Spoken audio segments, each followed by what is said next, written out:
All right, I've been thinking about making a video about my grips on my 66-inch bows I've been doing. So, this is a Osage and Walnut 66-inch bow I'm working on. It's getting close to the final second grit of final sand. I'll be clear coating it hopefully later today. But so I just want to go over this grip.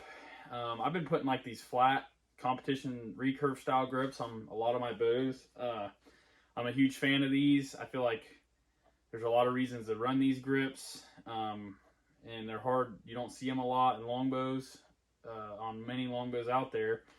And I just wanted to go over a few things about this grip and why I do it.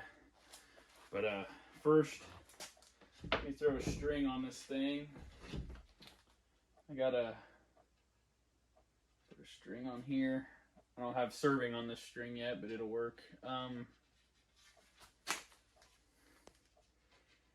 Because really, the grips on these don't do you justice until you shoot it. You can't just hold it and tell how good it is. You have to shoot it. So, and at least draw it back. All right, so maybe I'll move the camera in closer and we can try to discuss this a little bit. All right, so this is similar to the grips that's on my personal bow. Just a little bit smaller. I got pretty big hands, so I usually have to run a little bit bigger grip, but this is a kind of a little bit closer look here. And so first thing we'll start with is my shell. Let's just start with the whole unit. So the shelf, I like to run my shelf fairly low, where the arrow sits pretty close to your hand, because that's supposed to be more accurate whenever the arrow is close to your hand. And then I usually like to put the high point of the shelf right above the webbing of your hand, so it's like the pivot point. That helps with accuracy too. That would apply to any grip, those two things. Just something I like to do, because these bows right here are built for accuracy. So I guess basically we could start with just taking a quick look at this grip. So I kind of run a little bit rounder throat here all the way around, and I have a fairly wide sight window, and I like to have a fairly wide area here to sit on your hand. So it's going to be backwards, but I like to have my bows here. Let me move so I'm not hitting the ceiling. I like to have where the bow, turn this way, where the bow really sits on my hand like that. And you can, I mean, that's how I like to have it. You don't even have to hold on to the bow. So the flat grip is really, I think, the key to a bow being very accurate if you're, have good form and everything. So this is fairly flat. So this ridge here doesn't really matter, because if you're obviously, this is all for a right-handed shooter, because nothing touches over here. But this edge is kind of a critical thing, and a lot of bows have this really round. They'll just round all this, and I do them like that too if people want them like that. But I really prefer the square kind of flat, because when you put your hand in the throat of the grip and you just let the bow sit in your hand, this part of your palm sits on the flat. So there's a groove in your hand naturally, like right here. You can kind of see that, like from this bottom corner of your pointer finger down to this part of your wrist, and that line can sit right on that sharp edge, and then your whole thumb pad sits square on this grip. And that really is just stable, because the bow doesn't want to rotate like this without moving your whole hand with it. Instead of having a round, it can roll off either way. Like I used to make them where they were round on this side, and it feels good when you just hold it like this. It's like, oh, that feels nice. When you shoot it, the whole bow wants to go like this, like it wants to roll away from you, because you're not using where your hand changes angles here. Like this is flat and this is flat. you're not taking advantage of that. You're just filling all this in with a round, and that's not really that great in my opinion. And this is obviously nothing new. This is just based on how competition recurve grips are. Almost every grip you buy for like a barebow or anything is some similarity of this. I mean, I'm just explaining why it works good, because a lot of the trad guys don't like it. I think they would if they shot it more. But so kind of explain what the sitting it on there.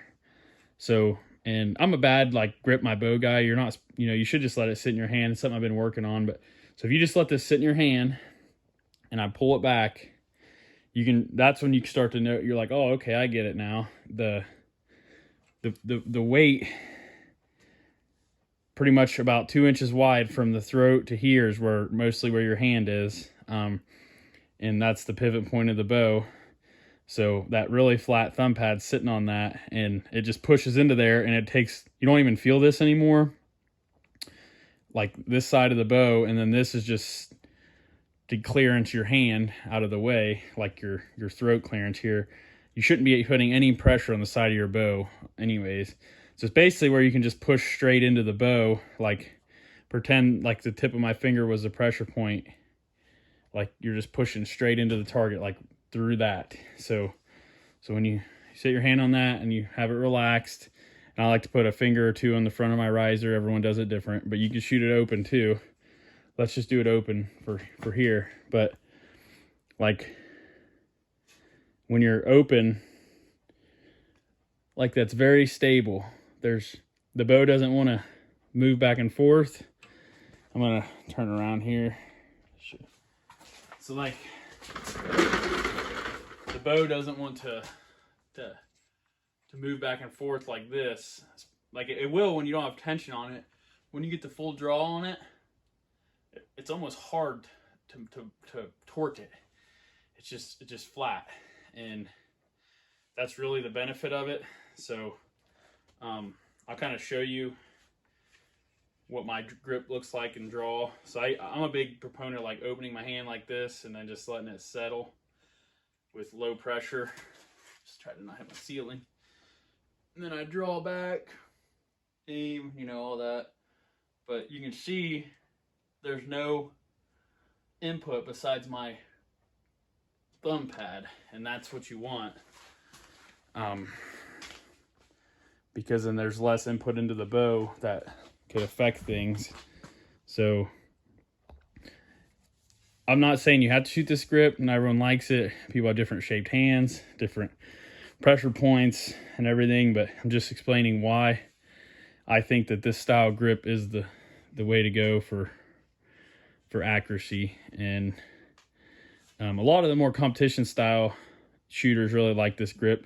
And like I said, not many people put a grip like this on a longbow, and this is about like a medium height, I would call it. It's not that high.